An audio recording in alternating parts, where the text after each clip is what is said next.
So I'm going to show you 4 websites of mine and how I've got them to the #1 of Google just by choosing good names and doing really good SEO work on the web pages itself. So let's start with the first website, which is a guitar class company called privateguitarclass.com. And this is a new Chrome browser that I have. I don't normally use Google Chrome, but I've downloaded it for the purposes of this experiment. So let's type for guitar lessons Singapore. So this is my website here, Private Guitar Class. So let's just have a look. I'm going to click it. And we'll have a look at the website here.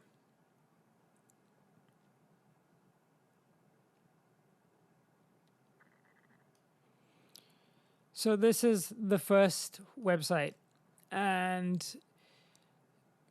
basically, if you're going to make a name for a company that's offering some sort of a brand, it's really good to have the name of the service that you're offering. So for me, it's Guitar Class. And so this makes the brand name and the website name very valuable and useful. Let's try another one. I have a music workshop company.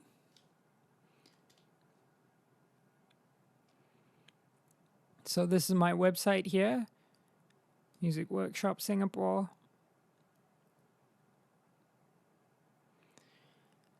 And so it's just really straight to the point of what the brand is doing and what we're doing. Okay, now let's try for something a little bit more creative.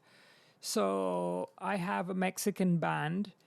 So let's type Mexican band Singapore. And this is my website here. So this one is less obvious. I've done a lot of work in terms of the SEO, and I'll talk about that later. And my final project is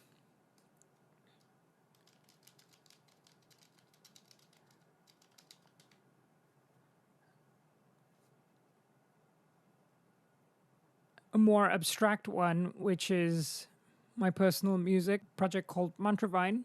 It is on, I guess, the first page of Google as a whole, whereas the other websites were Singapore-based.